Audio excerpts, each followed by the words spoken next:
Bueno, pues aquí estamos en el taller narrativo de la Casa del Libro, inaugurando una nueva sesión a la que se ría la grabo, Una nueva sesión y empezamos con los personajes. Vale, vamos a hacer un resumen tanto para los alumnos y para las alumnas que no han podido venir hoy, porque estamos en medio de un puente y hay gente que viaja y disfruta de la vida y no está aquí encerrado.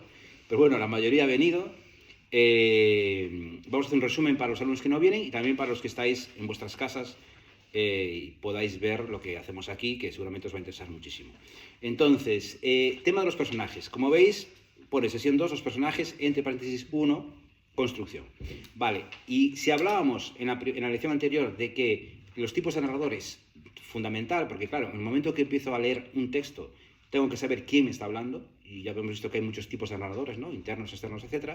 Otra cuestión fundamental es el tema del personaje, es decir, sin personaje no hay novela. Vale, eso está claro. Sin personaje no hay novela. No existe. No existe novela sin personaje. Vale, os reto que me traigáis una novela sin personaje. No existe. No existe. Lo que pasa es que el personaje no tiene por qué ser una persona. Puede ser un gato, puede ser una silla, puede ser una montaña, puede ser la niebla, lo que queráis. Vale, todos personajes muy comerciales, pero no existe. Recuerdo una entrevista con Antonio Escotado, no sé si os suena, falleció hace unos años, un filósofo muy importante en España, el que escribió la Historia General de las Drogas, que según él las probó todas. Bueno, oye... Y él decía, me acuerdo de una entrevista que me quedó muy marcado, porque él había escrito una novela, también escribía ficción a veces, y estaba muy sorprendido porque parece ser que... no pasa nada, justo estamos grabando, estamos emitiendo en directo, pero no hay ningún problema. Está pasando Paula, que es la mejor librera que hay en España, así de claro. Eso es verdad. Muy bien, entonces él estaba sorprendido porque decía que su novela no tenía personaje y que había hablado con sus editores y que les había preguntado, bueno, ¿esto es la primera vez que ocurre una novela sin personaje? No existe, no existe una novela sin personaje, no existe. Es por definición imposible, ¿vale? Es como, no existe, ¿vale? Os reto que traigáis alguna y si alguien me trae una novela sin personaje, le reembolso toda la cantidad que se gaste en el taller durante un año. No existe. Y si perdéis no me tenéis que dar nada, claro, tenéis que seguir viniendo. Entonces... Vale, entonces, personaje fundamental. Hay una película muy divertida de Michel Houellebecq, el escritor este francés, que se llama El rapto de Michel Houellebecq, que trabaja sobre una idea que en la realidad pasó, que Michel Houellebecq, este escritor, cuando escribió la novela Sumisión, que es una novela que habla sobre el islamismo, no sé qué tal, desapareció unos días y todo el mundo pensó que lo habían raptado una cédula islamista y no sé qué y tal, y la gente se empezó a correr la voz que a Michel Houellebecq lo habían raptado, ¿no? Simplemente que él estaba en su casa desconectado, bebiendo vino y viendo la tele, ¿no? Sin más. Y entonces hicieron una película medio de broma como simulando esto, que hay unos raptores, unos tipos que raptan a Michel Houellebecq, se lo llevan a su casa, está raptado, pero empiezan a preguntar cosas sobre literatura, ¿no? Etcétera, empiezan a intimar con él. Y entonces le preguntan, Michel, ¿qué es lo más importante para escribir, ¿no? Y él le dice, tener tiempo. No hacer nada. Lo más importante para escribir es no hacer nada. Es decir, tener tiempo para que se te ocurran las ideas, tener la cabeza vacía. Claro. Y luego le preguntan, pero a nivel técnico, ¿qué es lo más importante? Y él dice, el personaje. Y seguramente tenga razón. Es decir, el personaje es lo más importante. El personaje es el que lleva el peso de toda la historia. Es el que va a encarnar el tema y la premisa de vuestra historia. Ya veremos qué es el tema de la premisa, digamos. Pero sin personajes no hay historia. ¿Vale? Entonces es fundamental y por eso le vamos a dedicar 3 unidades, ni más ni menos, y lo vamos a dividir en 3 partes del trabajo. Que es, esta primera unidad dedicada a los personajes, vamos a hablar de la construcción, de cómo se construye un personaje. Y tiene que ver con la fase de planificación de la novela, ¿no? La parte en la que yo pienso qué es lo que voy a escribir, y planifico un poco sobre qué voy a escribir, de qué manera, qué historia quiero contar, etc. Entonces, la parte de la construcción tiene que ver con cómo construyo un personaje. ¿Qué tipos de personajes hay a la hora de construirlos? ¿Qué tipo de personajes hay? Y qué herramientas puedo utilizar para construirlos, para que me ayuden a construirlos, ¿vale? Una segunda apartado, una segunda unidad va a versar o va a tratar sobre la caracterización de los personajes. Es decir, ese personaje, ¿cómo se lo presento al lector? Una cosa es construir un personaje, yo construyo un personaje, y otra cosa es cómo se lo presento al lector, cómo lo pongo en papel, ¿vale? Y la tercera parte, que también es muy interesante, también digo yo, ya me lo digo todo, que también es muy interesante, es el tema de la tipología y los clichés, es decir, los tipos y la tipología de personajes, es decir, ¿de dónde salen los personajes? ¿De dónde vienen los personajes? ¿De París? ¿De dónde vienen los personajes? Entonces, vais a ver que, igual que pasa con las personas, al final todos nos parecemos mucho, ¿no? Todos nos creemos muy especiales y seguramente lo seamos, pero al final todos nos parecemos más de lo que pensamos, ¿no? Entonces, los personajes hay una base que conviene que conozcáis, sobre todo para no pensar ingenuamente que uno crea un personaje súper original de la nada y al final está repitiendo moldes, ¿no? Es preferible conocer los moldes y ver cómo se han trabajado los personajes a lo largo de la historia y según las tipologías para poder hacer algo que ya está hecho, pero dar un toque especial, ¿no? Analizaremos, que yo creo que os va a parecer muy interesante, muy curioso, cuando lleguemos ahí, el caso de la construcción del personaje de Dr. House. Es una serie que supongo que habéis visto algunos, o sonará por lo menos, ¿vale? Porque es muy, muy relevante y muy curioso lo que ocurre, por ejemplo, con la construcción de ese personaje, ¿no? Entonces, eso, a nivel de esta primera unidad, vamos a dividirla en los siguientes apartados. Digamos que, por un lado,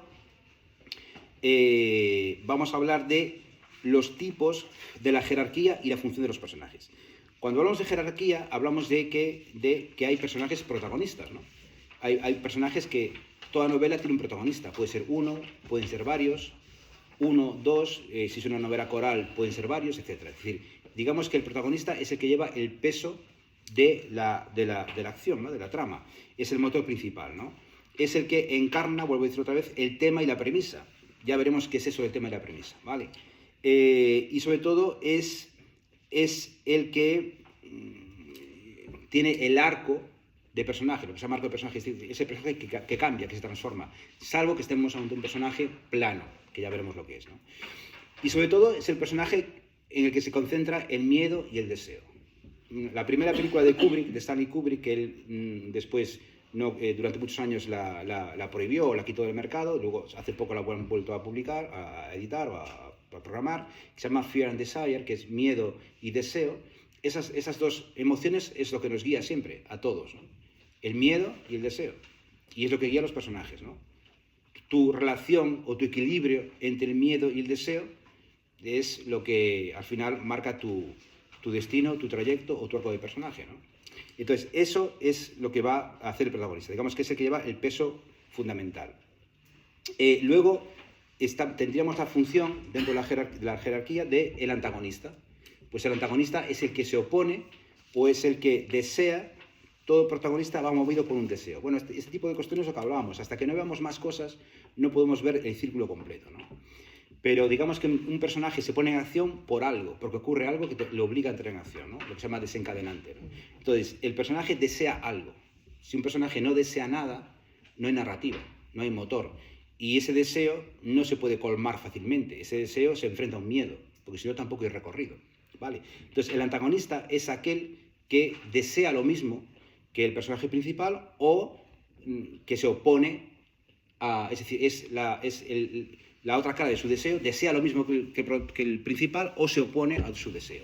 Y el antagonista puede ser otro personaje, puede ser un animal, puede ser el propio protagonista, la cara oculta de la luna, ¿no? La parte esa que todos tenemos de instinto de auto-boicotearnos a veces, etc., ¿no? Puede ser cualquier cosa, no tiene por qué ser otro personaje.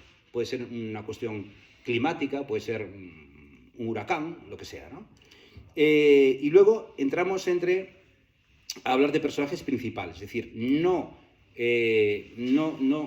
puede haber personajes que sean principales aunque no sean protagonistas, pero que digamos que son dinámicos, que también cambian, aparte de ahí generan sus propias historias, a veces sus propias subtramas, que ya vemos lo que es, pero digamos, no son los protagonistas, pero son principales, ¿vale? Esto yo creo que se entiende de forma intuitiva, tampoco tengo que hablarlo mucho más, ¿no?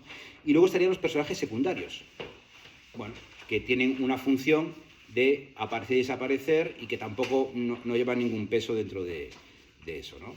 Y luego tendríamos en otra categoría los figurantes o extras. ¿Qué hablamos con esto, figurantes o extras? Bueno, pues si yo escribo una escena en un bar, pues hombre, normalmente pues en un bar puede estar el protagonista y su amigo, pero igual hay más gente, ¿no? Igual está el camarero, igual está otro... Bueno, son los extras, como veis en las películas, ¿no? O en las series, cuando veis a una pareja hablando en una mesa y hay más gente y los que están detrás hacen que hablan y tal, no sé qué, tal, este tipo de cuestiones, ¿no? Y os comentaba el otro día, creo que hay una obra de teatro de Sanchis Sinisterra muy interesante que trabaja solo sobre los figurantes, los extras. Está toda la obra con figurantes o extras. Entonces ves personajes que entran al escenario y salen y no saben muy bien qué hacer, porque son extras y dicen, a ver, pero ¿qué está ocurriendo? No está ocurriendo nada. ¿Y cuándo viene? Bueno, este tipo de cuestiones, ¿no? Vale, y luego tenemos que diferenciar en una categoría que un texto que colgué hace poco en Instagram, como de esos cosas que pongo yo, clásicos de la narrativa, amigos, de aspectos de la novela de Foster, de este escritor que escribió Pasaje a la India y otros textos, ¿no? Que distingue entre personajes redondos y personajes planos, ¿no? Bueno, personajes redondos son los que tienen profundidad, los que cambian, los complejos, los que se transforman. Y personajes planos son aquellos que unidimensionales, ¿no? Pues como que no, que siempre están igual, ¿no? Digamos, Indiana Jones, ¿no? James Bond. Siempre está igual. Ojo, y aquí quiero hacer y lo voy a dejar, niños, que igual os interesa. El último ciclo de películas de James Bond, las que protagoniza ¿cómo se llama? Daniel Craig. A mí nunca me interesó demasiado lo de James Bond, pero no sé por qué todas estas últimas películas, no sé si son 4 o 5, ya se cerró el ciclo, empezó y se acabó, no sé por qué me interesó ver alguna y seguí viendo las demás y literalmente aluciné con el trabajo de guión que hay con la serie de películas de James Bond de Daniel Craig. O sea, más prejuicios que yo a James Bond no podéis tener. Vale, entonces, una vez que hablamos de las funciones de los personajes, ¿qué elementos podemos tener en cuenta a la hora de construirlos? Es decir, a la hora de plantearlos, a la hora de irlos construyendo en la planificación, ¿no? Para que sea, sobre todo, verosímil y coherente. O sea, un personaje puede ser lo que queráis, pero no puede no ser verosímil. Incluso en su inverosimilitud tiene que ser verosímil al final, ¿no? Es decir, puede hacer cosas que nos extrañen mucho, pero que al final digamos, vale, pero lo entiendo, ¿no? Me puede costar entenderlo, pero es coherente, ¿no? Y entonces, lo que digo yo siempre, la realidad no necesita verosimilitud. O sea, es mucho más difícil ser escritor que ser Dios, os lo he dicho. Es mucho más complicado. Porque tú vas por la calle, estamos tan contentos, todo es fantástico, la vida nos sonríe, salgo a la calle, me cae una maceta, me mata. Y dices, ¿qué sentido tiene esto? Ninguno. Pero no te lo va a explicar nadie. Es así. Y te lo comes con patatas, ¿no? En una narración no puede ocurrir.